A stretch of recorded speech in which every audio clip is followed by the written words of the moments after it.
Nestled between a glittering lake and snow-capped peaks, Zurich is a Swiss city that's perfect for a European weekend getaway. We're here for the festive season, which means lots of delicious food and festive markets. In this travel guide, we're going to show you the best of Zurich, including top attractions and hidden gems. Thank you to Zurich Tourism for sponsoring this video.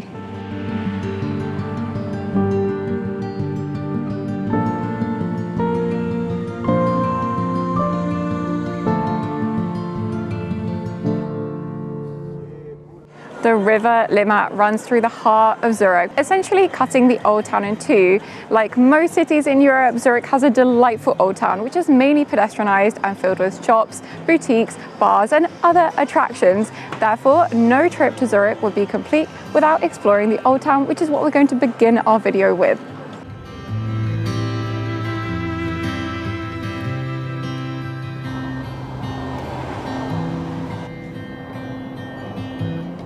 The next train is in 30 seconds, so let's go on it.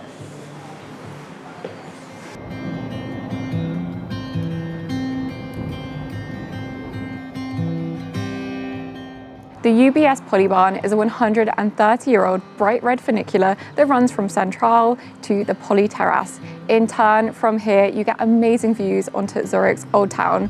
The ride takes around 100 seconds, and I really recommend standing at the front because then you get to see the funiculars changing halfway through the route.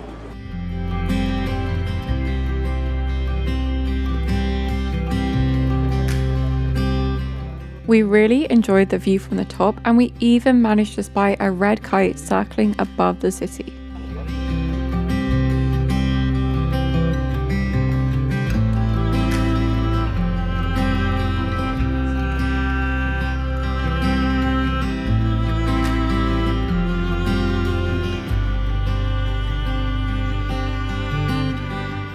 Niederdorf is a district of the Old Town, which is fondly referred to by locals as Dorfli, which means little village. This area is full of pedestrianised cobbled streets, boutiques, bars, historic fountains and old churches.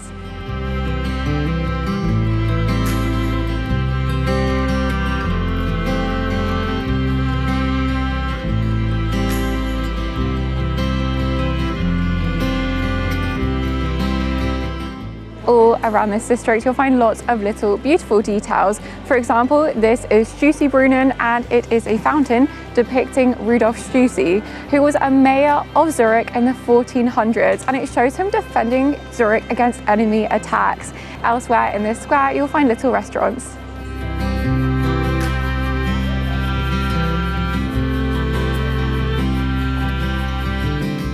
While Niederdorfstrasse is the main strip running through this district, much of the charm here can actually be found going down the little side streets and looking at little courtyards. Here you'll find lots of independent shops, as well as other attractions such as the library and even more churches.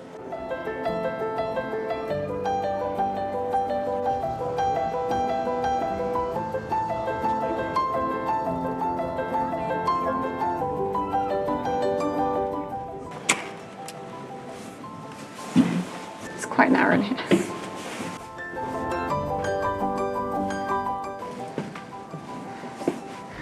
Whew. Just made it to the top of the 187 steps to get to the top of the Grossmünster. This is one of the most iconic churches in Zurich, and from here we have a view over the whole city. Once you get up here, as you can see, you can't actually go out onto the platforms, but we still have a nice view.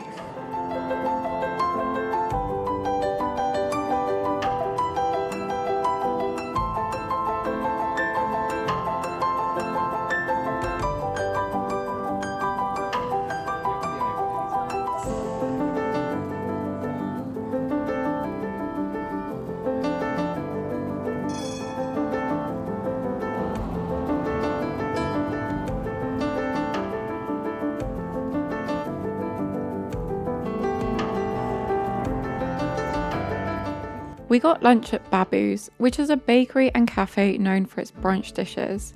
We sampled an avocado toast, as well as rosti and scrambled eggs, and both dishes were delicious.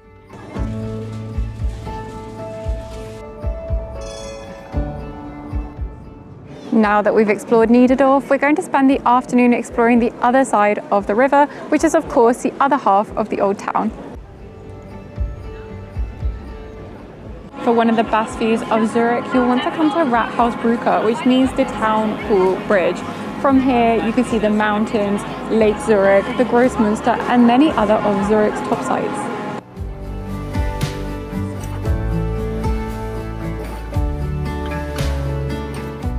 If you want to enjoy a particularly nice golden hour stroll alongside the river, then you can walk along Schipfer. You even have these cool covered passage areas, which is probably very helpful when it snows.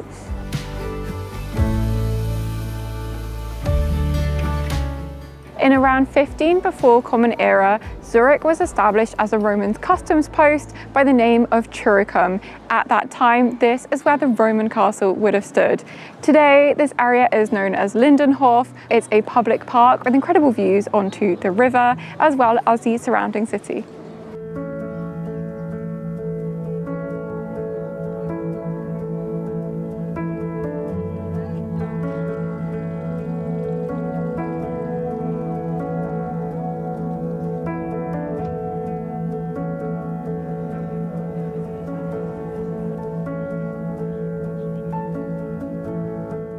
The area around St. Peter's Church is particularly charming, and it feels like you're walking through a little Swiss village.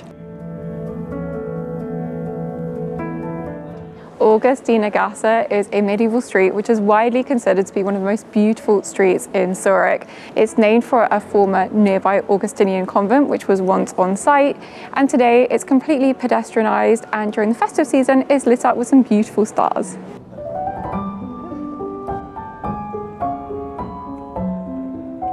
The Fraumünster is translated into English as Women's Minster and was built on the remains of a former abbey. Today, the star of this ecclesiastical building are the stunning stained glass windows created by Marc Chagall when he was already in his 80s.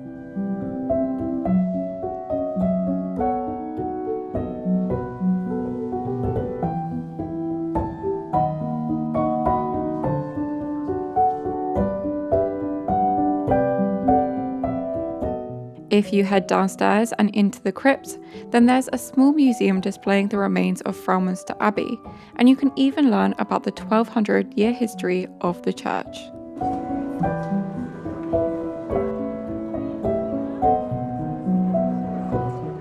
Of course, Zurich is famous for its transport, and more specifically its trams.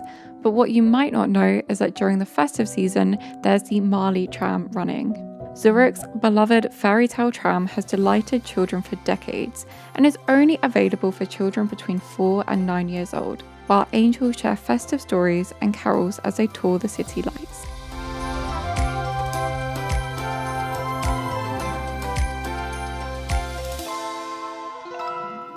Zurich has several distinctive Christmas markets during the festive period, and so I'll run through some of them now. The Illuminarium sits in the courtyard of the Swiss National Museum and is home to some pretty impressive installations.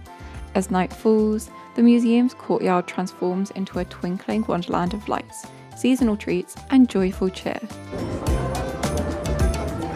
It wouldn't be a Christmas market without some Christmas market food. We've picked up some macaroni, which you can get with or without speck. We've got cheese on the top, some onions, and it's served with applesauce. I'm going to try some. The applesauce is a very good addition.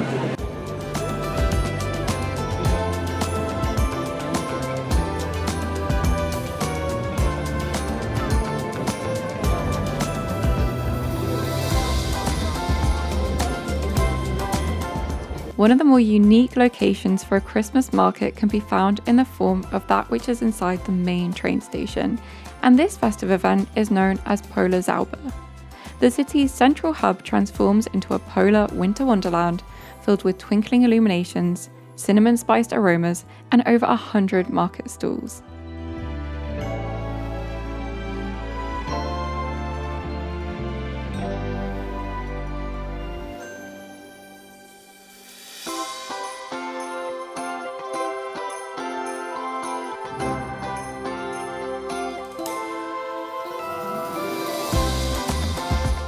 In the very heart of it all, you won't be able to miss the iconic tree, which is around 15 meters in height and is sponsored by Lindt.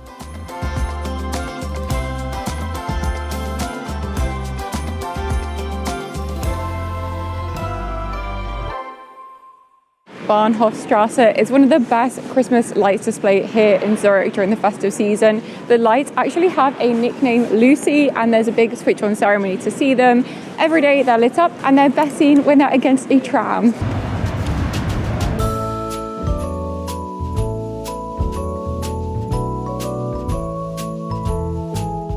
We then headed for a rather unique concert in the form of the Singing Christmas Tree.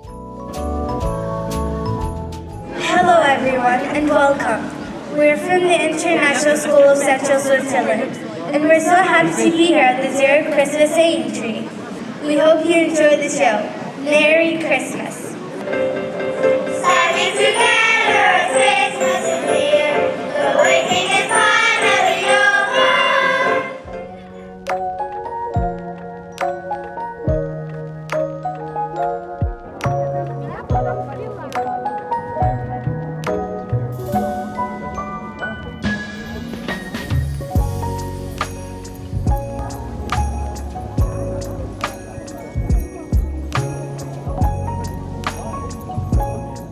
There are markets dotted all over Old Town Zurich, and so if you wander around the city, you're sure to stumble upon one or two. The one we're at now lies in the shadow of Fraumünster, and now we're going to head to the Grossmünster, where you'll find the Dorfli Christmas market.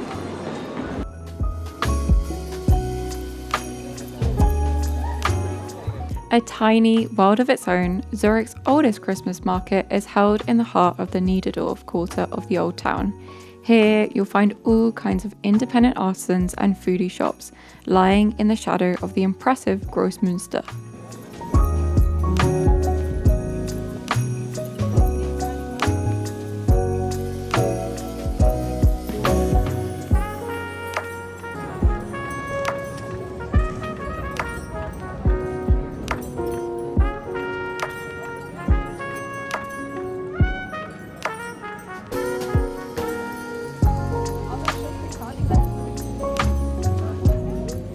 Wienaxdorf is located right in front of the Opera House. It's one of my personal favourite markets here in Zurich.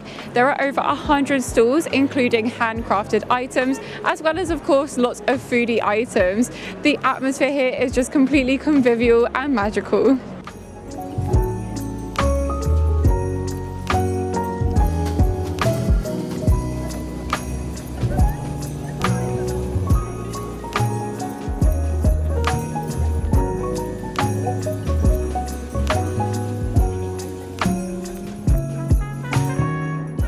I love how many foodie options are at this market. I got some deep fried mushrooms as well as a glühwein, and the glühwein have specific mugs that have turkeys or squirrels on them. I got I think they're spicy with some fondue sauce and some pickles. Really messy, but really good.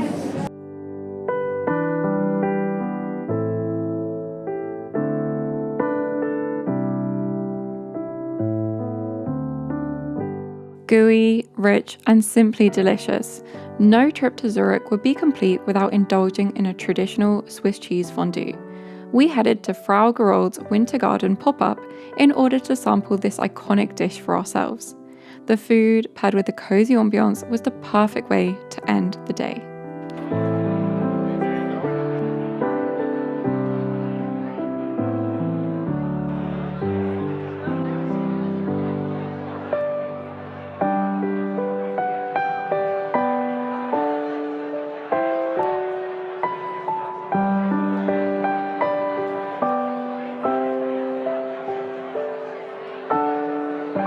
The next day, it was time to explore even more of what Zurich has to offer.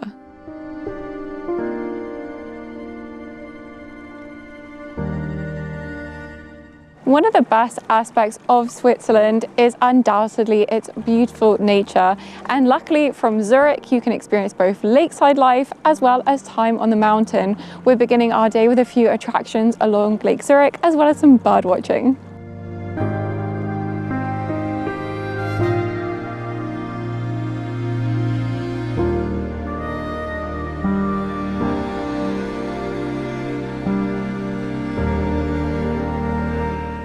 We're starting off the day at the Lindt Home of Chocolate, where you can learn all about the iconic chocolate, as well as how it's made, and even taste some.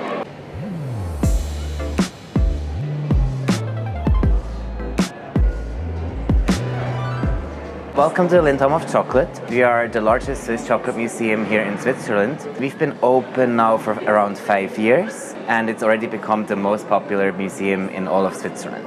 What can you experience here? So, a museum, it's very interactive. You get to know everything about Swiss chocolate. Why is Swiss chocolate so famous? Where does chocolate come from? And what is the future of chocolate? Then you can also get to taste a lot of things. We have 3 chocolate fountains, a dark chocolate tasting, and also a Lindt or truffle tasting. We also have a chocolateria where you can do chocolate classes. We have specific seasonal classes, but also just a regular Lindt teddy or a regular chocolate bar. Then also we have the first Lindt Cafe of Switzerland where you can drink hot chocolate, you get to experience waffles or whatever you please. So how far in advance do you recommend people book their tickets? So it all really depends on the season, but I would recommend to book as soon as you know you're going to Switzerland and you're going to Zurich, book your ticket or your class in advance so that you're definitely getting a ticket.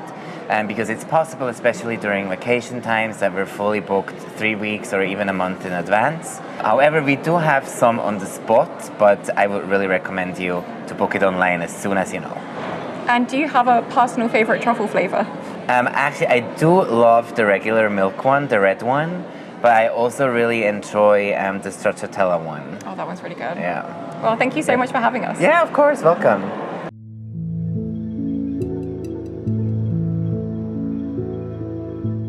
There are all kinds of sorts of activities and attractions along the shores of Lake Zurich, but if you're a plant lover, then one place you have to come to are the succulent greenhouses. These are open every day of the week, including on a Sunday, and it's completely free to visit them.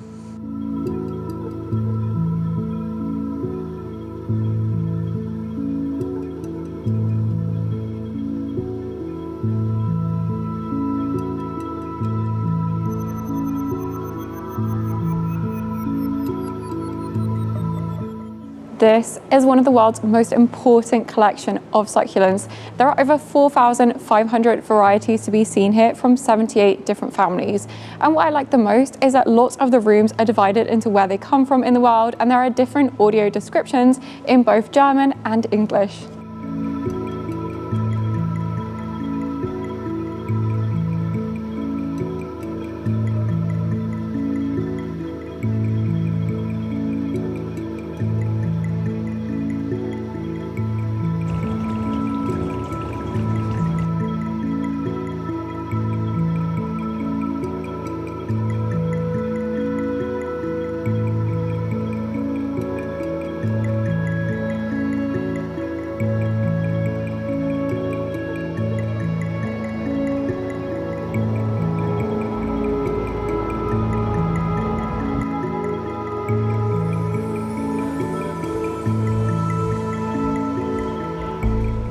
We've come for a quick lunch at the bagel shop. You can either get an open-faced bagel or a sandwich one, and so Antoine got a sandwich one, which is the Reuben, and I decided to try 2 different ones, so I got 2 halves, a blueberry and cream cheese and a cream cheese and salad.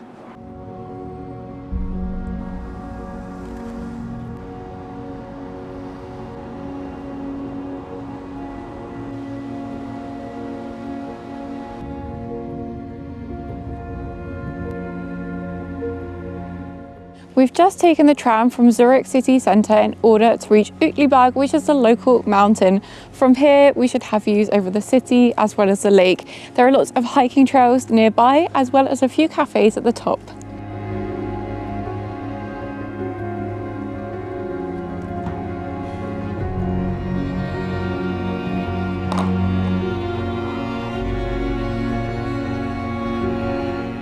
There are several activities you can do once you get to the top.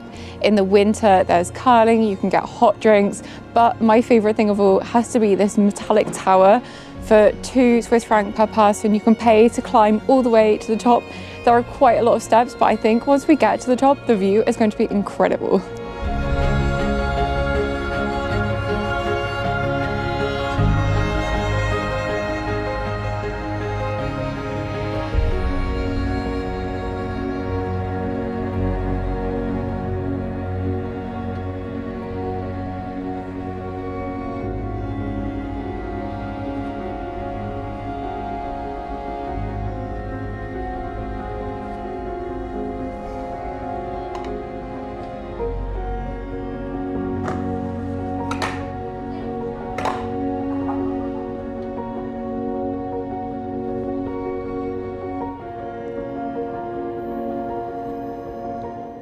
In terms of accommodation, Zurich offers everything from hostels to fine hotels. We stayed at Hotel Opera, which is based close to the Opera House and offers boutique rooms in an elegant setting.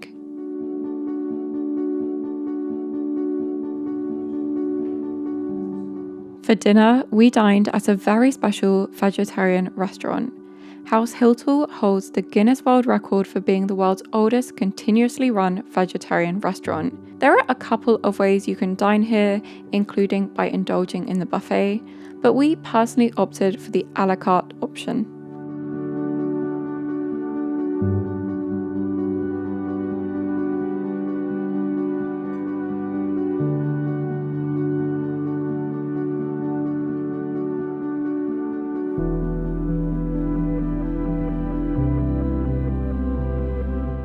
The next day, we began with a cozy cup of hot chocolate before heading out for the day.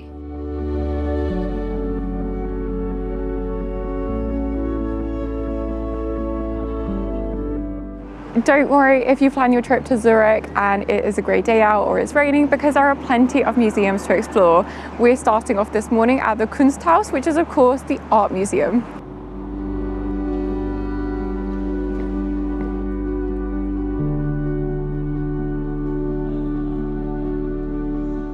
The Kunsthaus is the largest art museum in Switzerland by area, and it houses important works from the Middle Ages right up to contemporary art. There's a real focus here on Swiss artists.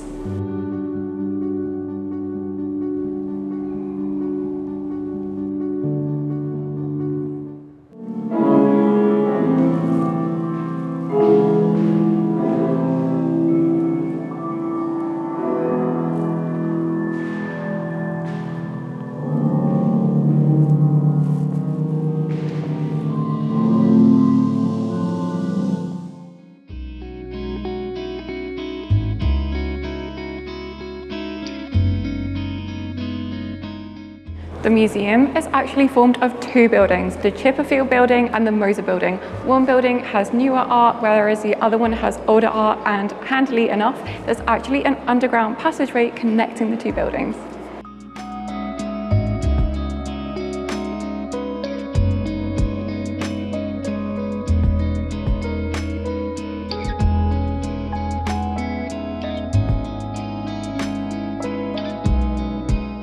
We ended up having lunch in one of the city's most famous cafe salons, which first opened its doors in this particular location all the way back in 1859.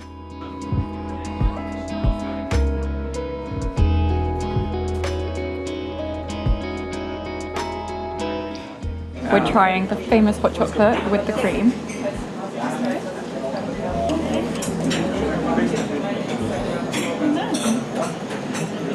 That's so good. It's so rich and creamy. Football fans such as Antoine will be delighted to discover that there's actually a FIFA museum in the city centre. The FIFA museum opened its doors in 2016 and houses over 1,000 football-related memorabilia items. Let's go inside and have a look at it.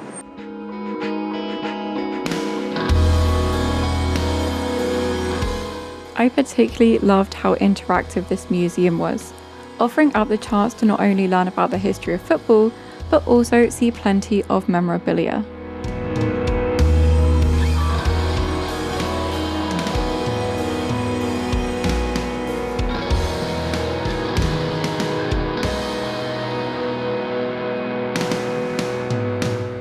At the end of your visit, you even get the chance to play some football.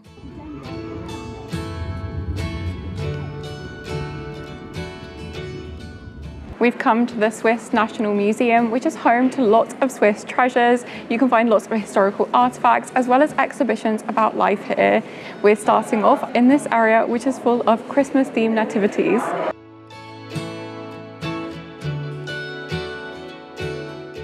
The Swiss National Museum was established all the way back in 1898. Its iconic castle-like building was designed by architect Gustave Gaulle in a historic style, combining elements of medieval castles and French Renaissance chateaux.